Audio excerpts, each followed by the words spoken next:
ఇది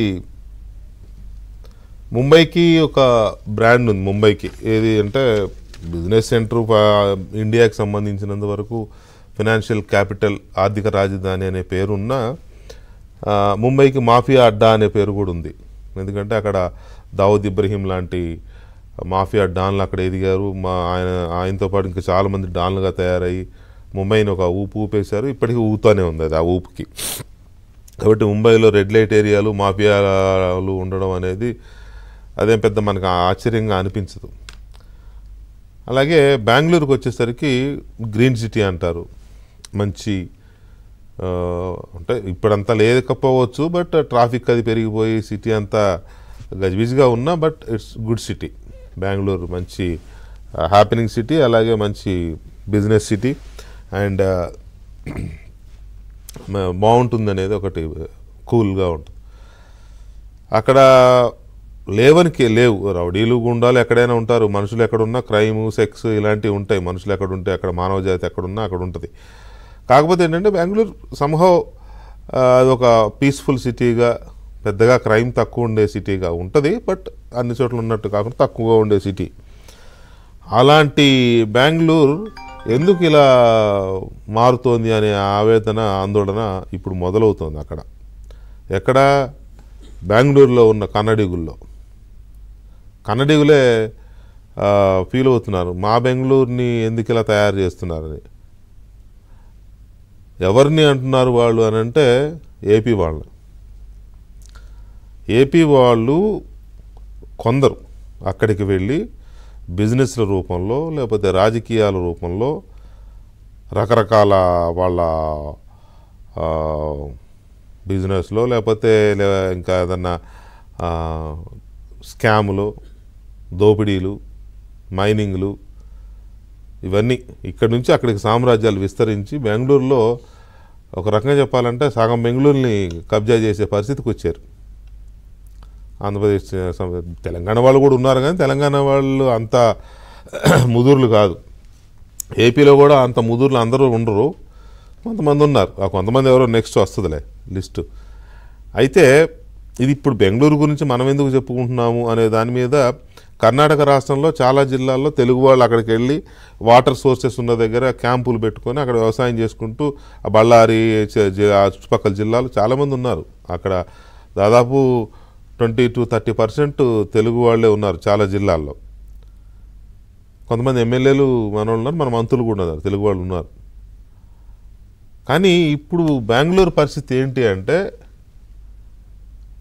మాఫియా అడ్డాగా మారుతోంది. మాఫియా దావుద్ ఇబ్రహీం లాంటి మాఫియా డాన్లు కాదు, జగన్మోహన్ రెడ్డి లాంటి మాఫియా డాన్లు. జగన్మోహన్ రెడ్డిని మాఫియా డాన్ అని ఎందుకు అనాల్సి వస్తుందంటే ఏపీలో జరిగినవన్నీ మాఫియాలే కాబట్టి.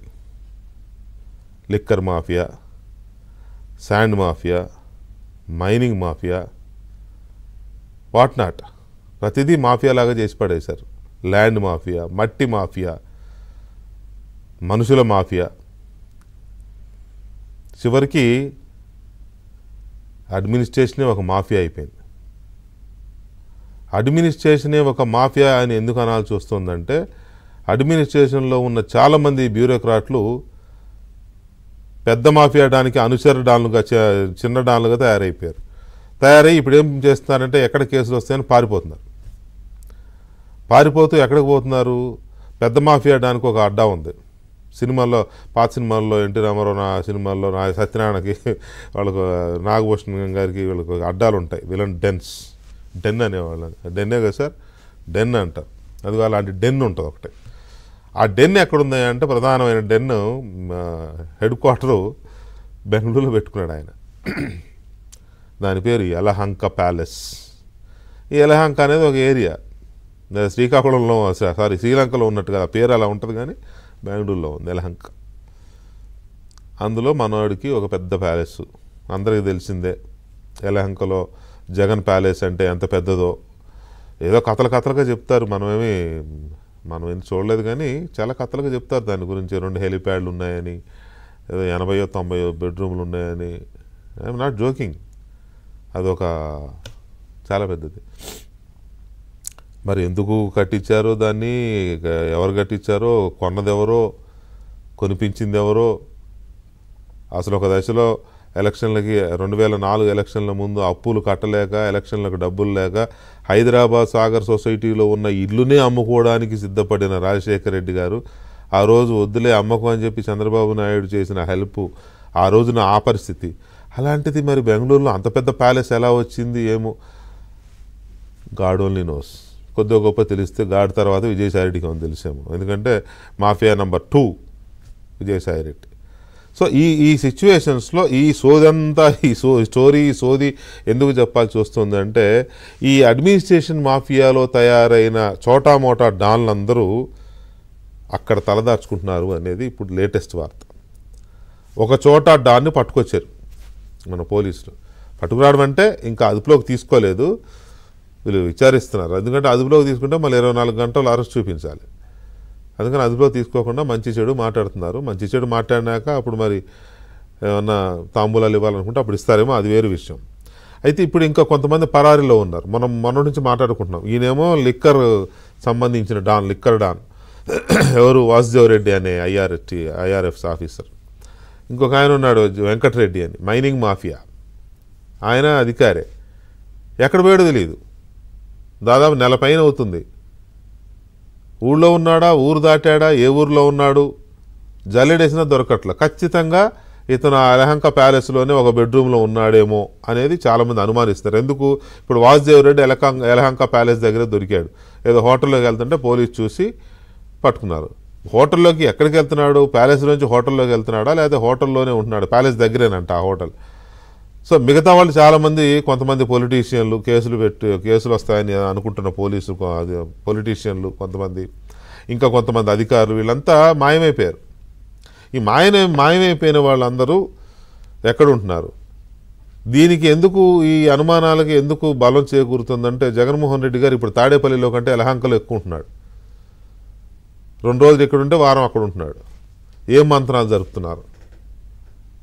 వాళ్ళకి ఏమన్నా ఫీడ్బ్యాక్ ఇస్తున్నారా, లేకపోతే వాళ్ళకి ఏమన్నా జాగ్రత్తలు చెప్తున్నారా, లేకపోతే తెలీదు. మొత్తానికైతే ఏదో అనుమానాస్పదమైన వ్యవహారాలు జరుగుతున్నాయి. సో వీళ్ళందరూ ఈ అడ్మినిస్ట్రేషన్లో మాఫియాలుగా మారిన ఈ చోటామోటా డాన్లు, అధికారులుగా ఉండాల్సిన వాళ్ళు, పాపం వాళ్ళని చూస్తే జాలేస్తుంది. ఇలా తయారై పారిపోయే పరిస్థితి తెచ్చుకున్నందుకు. వీళ్ళందరూ అక్కడ ఎందుకుంటున్నారు, వీళ్ళందరూ ఎప్పుడు పట్టుకొస్తారు అనే దాంతోపాటుగా ఇంకా ఫైళ్ళు తగలబడుతూనే ఉన్నాయి. ఏపీలో చలికాలం చలిమంటలు వేసుకున్నట్టుగా ఫైళ్ళు మంటలు వేసుకుంటున్నారు. ఆంధ్రప్రదేశ్లో ఎవరు వేస్తున్నారు ఈ మంటలు? ప్రభుత్వం ఎందుకు వీటిని అడ్డుకోలేకపోతుంది? ఎందుకు వీళ్ళని తగలబెట్టిన వాళ్ళని ఎందుకు శిక్షించలేకపోతుంది ప్రస్తుత ప్రభుత్వం? ఇలా ఫైళ్ళు తగలబెట్టుకుంటూ పోతే చివరికి ఎక్కడికి పోతారు వీళ్ళు? సో వీటితో పాటు ఈ అన్న క్యాంటీన్ల మీద చాలా దారుణమైన కామెంట్స్ చేస్తున్నారు వైసీపీ నేతలు కానీ, లేకపోతే వాళ్ళ మీడియా కానీ. అన్న క్యాంటీన్లో అన్నం పెడుతుంటే కూడా తట్టుకోలేని ఒక దౌర్భాగ్య స్థితిలో ఉన్నారు వీళ్ళు. ఆ మౌత్ మోషన్స్ ఎందుకు అవుతున్నాయో వీళ్ళకి, వాళ్ళ అన్నం తింటుంటే వీళ్ళకి ఎందుకు మోషన్స్ అవుతున్నాయో, అక్కడ పేద ప్రజలు అన్నం తింటుంటే అనేది ఈ అంశాలు చర్చిద్దాం. ఈ అంశాలు చర్చించడానికి మనతో సీనియర్ జర్నలిస్టు, రాజకీయ